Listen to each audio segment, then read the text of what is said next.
Hey guys, welcome back to the next video in Conversion Secrets. And in this video, I'm going to show you how to discover the true bottlenecks in your funnel so that you can figure out the problem, fix it, and start making more money. Let's get rolling.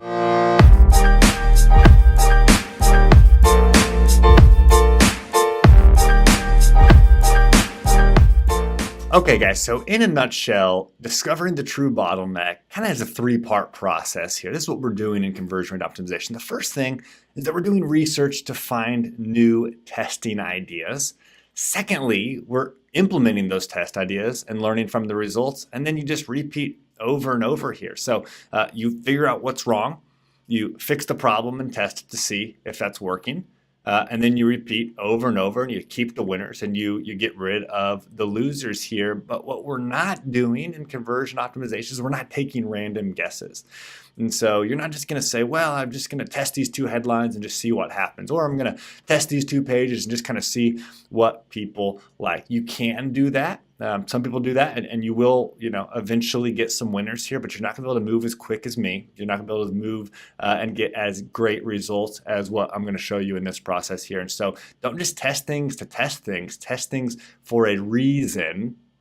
In this video, you're going to find out how to find out what the reason is. And so the key is to run tests quickly and don't get stuck on a test here. And so we're going to be running tests with as much velocity as we can. We don't want to get stuck on them. We don't want tests to run longer than 30 days. We want them to run at least 7 days, but we don't want to get stuck on them. And so we've got to have a great reason to figure out what's wrong. Otherwise, if you're just guessing, it's going to take a long time to test. You're not going to get results back fast enough here. And so the question obviously is, where do we start? Well, here's the pages that I recommend starting on and how to think about that. So you've got your website, you've got your marketing funnel. Think about all the pages on there. Here's kind of the 6 best places to start, the 6 criteria for the place to start. The first thing is high traffic pages. So the page that you have that has the most traffic is a good candidate to start conversion rate optimization. So maybe that's kind of the top of your funnel. Maybe it's a lead magnet or kind of the place you're driving all your Facebook ads. Maybe it's your home page. For more e-commerce stores, it might be a home page would be the page to optimize. And so higher traffic pages allow you to get results faster, which allows you to run more tests and get more velocity, which is a win here. So the second one is large bottlenecks. And so looking for large bottlenecks, are there places in your funnel where there's a huge drop off? That's going to be a sign that that might be the place to start. The third place is order forms. Order forms are low-hanging fruit. Typically, you can get a really good result, like, with people using our software Proof. Typically, the best results come on the order form. It's a great place to test and optimize in your funnel here. Fourthly would be pages with high conversion rates. Because of the way statistics work, if you've got a page that's converting at 50%, it's easier to run a test, maybe get it to 60%, than it's going to be to take a page from 1% to 1.2% or 1.5%. It's going to take longer with a low converting page. And so if a page has a higher overall conversion rate, 20, 30, 40, 60%, it's going to be a good page to test. Number 5 is top of funnel pages. And so the reason I say that is, typically they are higher traffic. Typically they do have higher conversion rates. And if you can open that page up, it's going to allow more traffic to flow through the rest of the funnel, giving you more visitors to test with, and means you can run tests faster and scale. And the 6th one would be pages with high reward but a low amount of work. And so some pages, are difficult to change. Maybe you work with a developer and you've got to have a developer, do some custom code or something like that. Other pages, it's like you can see a really easy change to make that's going to be a high reward with a low amount of work.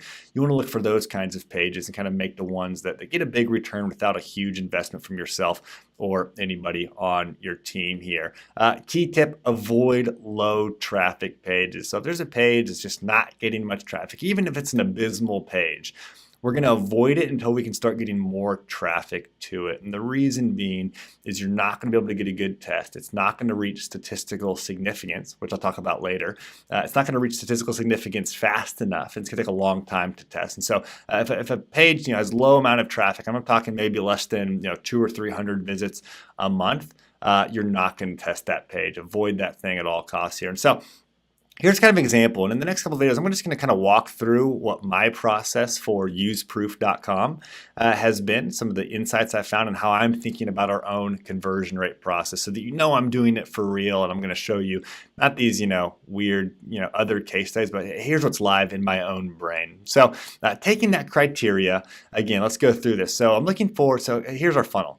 First, people view the homepage. This is, the last month, 20,000 people have viewed this particular homepage. Then they click through and they go to the sign up page and they, enter their email. They go through to view, the plans in the sign up page. Then they view the payment page where they enter their payment for a free 14-day free trial. And then finally, you get a number of people. And so 407 people have signed up from this homepage here.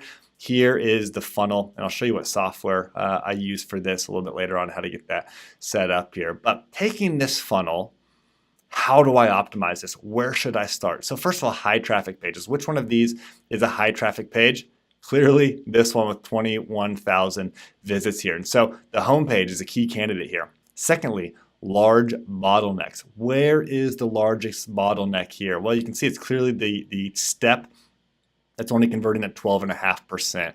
This is the biggest bottleneck. If I can just increase this a little bit, a lot of traffic will flow through the rest of the funnel here. So that's another key step. Third, order forms. Again, the order form would be viewing this payment page, which currently 803 people have seen it, and 50% of them have actually gone through to successfully start a trial here. So this would be another page to look at. How about pages with high conversion rates? And so in this case, this would be the payment page here is converting at 50%. The sign up page here or viewing the plans is at 75%. So these would be two key pages to look at for optimizing for conversion. Number 5, top of funnel pages. And so that would be, again, this page right here. And if I can optimize that, the rest of the funnel is going to get a whole lot of traffic here. So as I'm looking at this, if I go through the criteria, the two highest candidates would be the home page and the payment page or the order form here. Those are going to be the best places to optimize for conversion and start for me right now, which also lines up with kind of my general rule of thumb is to start with the first page of the funnel or the last page of the funnel, which is typically an order form. Those are going to be generally the two places to start. And again, what works best for people using proof on their funnels is it works best to put it on the top of the funnel and the last page of the funnel. If you have to start anywhere, start with those two pages right there. So once you do that, we've got to figure out what's wrong. So what's wrong with my homepage? What's wrong with my order form? How do I figure out, what's actually happening here in a realistic and scientific way that's going to get me results? And so I'm going to teach you kind of the 5 ways to analyze your site to figure out what's wrong. Once you've decided what page you're going to look at, run it through the technical analysis, look at your web analytics, do user testing, do mouse click and heat map analysis, and then do a qualitative analysis on it. And once you run it through those 5 steps, you're gonna have a pretty good idea about what could be wrong with it and how to go run your test. And so let's dive into this. But first, I'm gonna show you the conversion pyramid here. Here's kind of what you want to be thinking about when you look at this page. Let's just take the proof homepage, for example.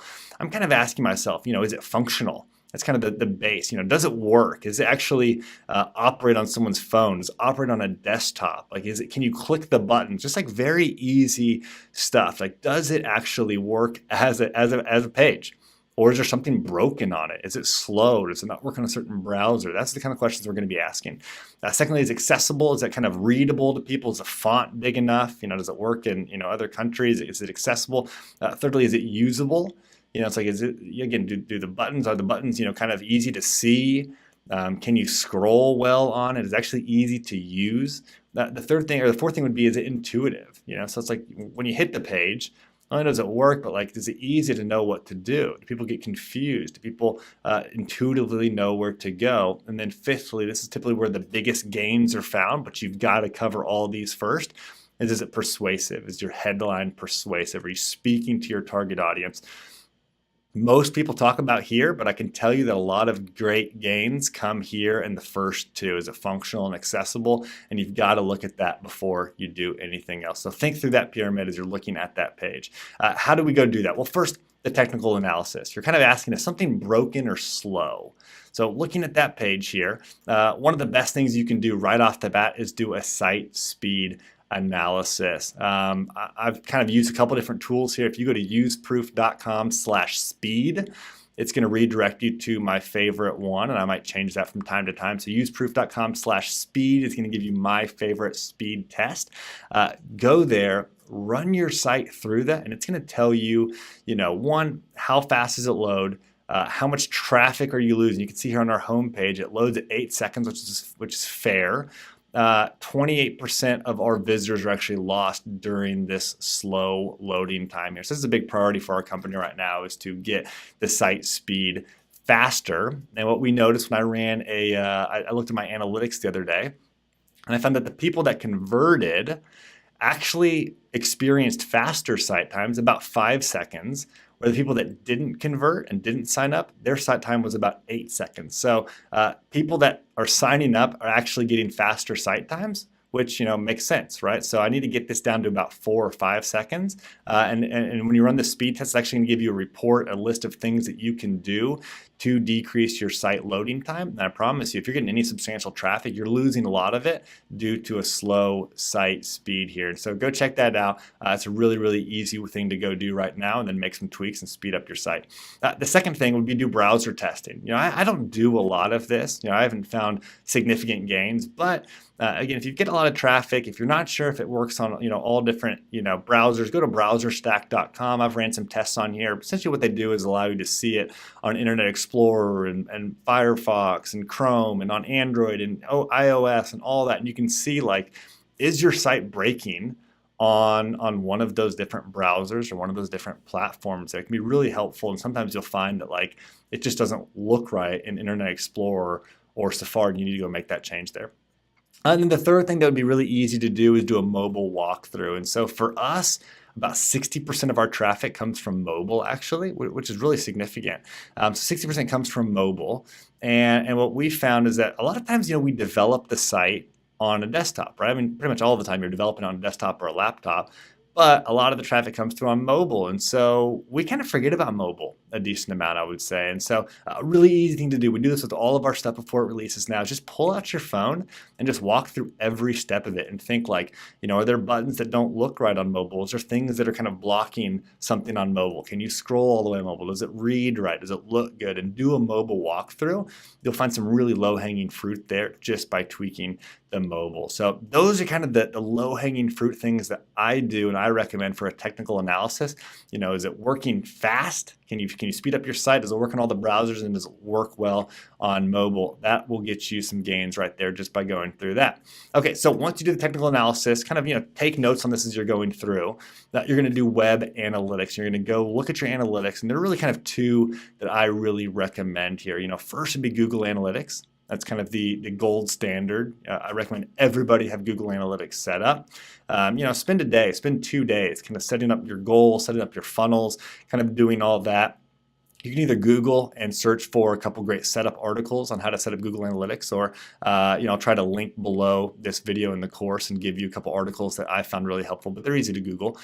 Set up Google Analytics. And the second thing that I recommend doing is set up Heap Analytics, which is free, up to about 50,000 visitors a month, which a lot of people have less than that. So it's going to give you more control. So I recommend just setting up Heap right now. It's going to give you more control. Both are free, and you're going to use both down the pipeline. So these are the two that I recommend out of all of them. Definitely go set those up here. And what am I looking for? What are a couple of reports that I'm going to look for inside the analytics? Well, a big one is going to be mobile versus desktop. And so for me, let me see here. I will get rid of this so we can actually see it. Okay, again, here's that funnel I showed you earlier. Here's the proof homepage funnel. Let's see what happens here. So I'm kind of seeing how many people visit the homepage and then go through and convert to a new trial. And overall, it converts at about 2%. But when you actually drill in, my mobile conversion rate, I got 32,000 visitors. Only 78 people signed up from their phone, a 0.24% conversion rate. Where on my desktop, about 20,000 visitors, 519, I got a 2.5% conversion rate. And so my website converts 10 times better on desktop than on mobile, but I didn't know that until I actually ran this test here. And so I highly recommend go and look what's happening on mobile versus desktop. Typically, you're going to see mobile a lot worse than desktop.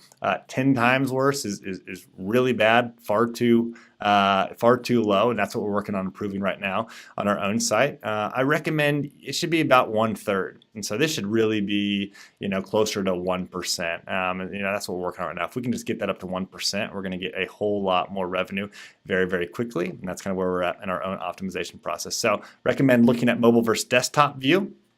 Secondly, look at the demographics. You'll learn some interesting things here. Here's demographics for proof. We see that a little bit more percentage of people, at 58% of our visitors are male. A lot of them are 25 to 44. And then I even went deeper. I don't have a screenshot. I went deeper and found kind of the segment of people that actually convert, people that sign up for proof, and found that about 70% of people that sign up are male, and almost all of them are between 25 and 34. And so these dropped dramatically. And so now I kind of know, looking at that, okay, it's really men between 25 and 44. Like, that's who I'm going after here. That's kind of more the target market that's more likely to convert.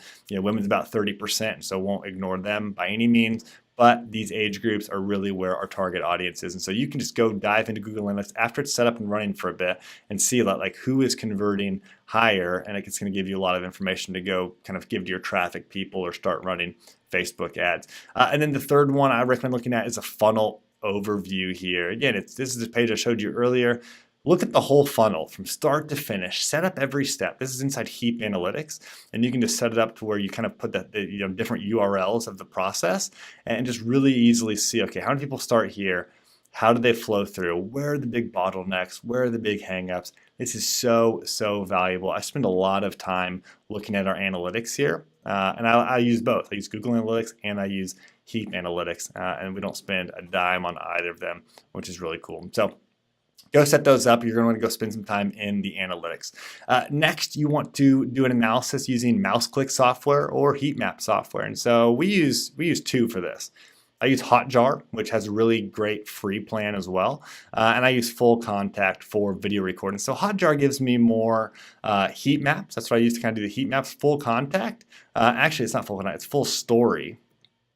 Let me change that. It's Full Story is what I use. That gives me actual video recording. So if I see a step of the funnel isn't working very well, I can go in and look at a video of people's mouse moving around. Are they getting stuck? Is there a button broken? It'll even show cool things like rage clicks. Like if people click a bunch of times, Full Story will kind of mark that. Say this person clicked a bunch of times, and usually there's an error on our part when that happens. So you can go watch that in Hotjar. It's really great heat map software here. And so again, here's a page of our pricing page here. I can see, a lot of people are clicking here. Nobody's really clicking, the start the business thing. Some people are clicking here. We're not split testing this page right now, but it's gonna be really cool when we do split test it to kind of see, if we change the button color of this, if we kind of resize things, if we move things around, if we kind of highlight something differently. Do people click there more often? What does it do to the heat map? But a heat map is really, really powerful for kind of getting insights. And you might set it up on your page. And by the way, this is free, and this is free in Hotjar. You might set it up on your page and see that people are clicking this button. It's not even a button, and you might need to get rid of that button. It's like people are obviously clicking yearly. Maybe I need to start it on yearly instead of kind of starting it on monthly. All sorts of things that you can do and you'll learn from a heat map. The next thing you're going to do is do a qualitative survey. So this is also using Hotjar. There's a little survey that pops up at the bottom of our pricing page. And I put this up there recently just to see what are people thinking about when they're on the pricing page. And then I set it to pop up whenever people are about to abandon the page. And I just say, hey, what would have convinced you to sign up for a free trial today? And here's everything that people are telling me here. A couple things stand out to me. I fear that the service will slow down my WordPress. It's a concern that they have that I'm not addressing on the pricing page. I don't have the numbers to warrant the sign up. Details instead of marketing hype only, so they want a little bit more stats. That's really good.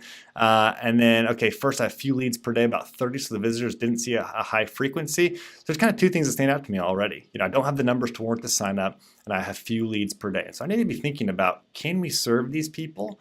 Maybe they're out of our target market if they don't have any leads already, and I got to wait for that. But can I kind of serve those people some way? Can I add something to the site that kind of overcomes that obstacle? But then again, down here, does the plugin make the page slower? So 2 people asked in 3 days, I'm worried it's going to slow down my site here. And so I can go back to my pricing page. I can put in the FAQ, will this slow down my site? I can write out a little paragraph, and it's probably going to increase conversion rate. That's a hypothesis I could pull away from this, that if I kind of answer that objection this week, but I wouldn't have this unless I actually had a survey going. So go set up Hotjar. Again, this is free, and I have this popping up. You can ask any sort of question you want, but it's really, really helpful to kind of get that qualitative data back. Other things you can do is just, show it to a friend. Get a friend to go through it and just kind of say, hey, here's what I'm thinking. Here's why I think the page isn't working well. Here's what could go better. I was confused about this or that. Qualitative, quantitative is all number-based and statistics-based. Qualitative is people just giving you feedback. So you can do it yourself. You can ask your customers the way I'm doing here with Hotjar. You can give it to a friend to go look through. And so you want to take all that and basically what you want to do is go through that process I just showed you, those 5 things. Comb through all of the data, comb through all of your insights, just write it down. And again, leave your bias at the door. You don't know what's going to fix it. You don't know what the exact problem is. And then place that data into a spreadsheet to start to prioritize it here. And so what I recommend, I've got a spreadsheet like this, and again, I'll link it below this video here. This is kind of our testing schedule and our testing spreadsheet here. So when I'm going through and looking at our site and doing all my analysis, I'm just kind of doing a brain dump. Hey, here's what I think could happen. Here's what I think is wrong. Here's what we could go change here. I just kind of put it all on the side here so you can fill this thing up with anything that you're seeing there. And then I've got different categories for each one that I'm going to start to kind of use to rank and prioritize different tests. So the first thing is I've got kind of what bucket is it in? Is it kind of something I need to test? And just like, I don't really know if it's going to fix it, but I just need to test it. Is something we need to investigate more? Where it's, me kind of saying, I don't know, change plan names to solo, startup, or business. I think that might improve conversion rate on the pricing page, but I still need to kind of investigate that a little bit. Decrease homepage speed to 3 seconds. JFDI, just freaking do it, is a setting that I have in here. And you'll see all this inside the spreadsheet. That's just, hey, I don't need a reason to do it. Just like this is something that will improve conversion rate. The location, which page are you seeing that on? Why do I want to do this? Well, it's proven to increase conversion rates. What action needs to happen to do that? Well, we need to follow the page insights rule, which is at useproof.com/speed. Do I need a developer to do this? Yes, I do need a developer to take care of this. Some things I don't though. And that's easier. That's more low-hanging fruit if I don't have to have a developer to do that. And then, rate. And this is how much you think it's going to increase conversion rate, if it actually happens. So here I think it'll increase it to, 4. It's 4 out of 5. You'll see all this. So I recommend using a structured spreadsheet to go kind of handle all this and keep everything organized, in order, and allow you to start prioritizing there. And I'll include this below the video for yourself to copy. And so again, with that, where do you start? You're looking for high traffic pages, large bottlenecks, order forms, pages with high conversion rates, top of funnel pages, pages that are high reward and low work. And with that, that is the end of the video. Hopefully you found a bottleneck that you want to go tackle. Take it through the 5 steps, figure out what's wrong. I'm going to show you how to take that, create a hypothesis around it. In this next video, I'm going to show you how to launch epic tests that win so you can start to scale, you can get results, and you can start making more money. With that, I will see you guys in the next video.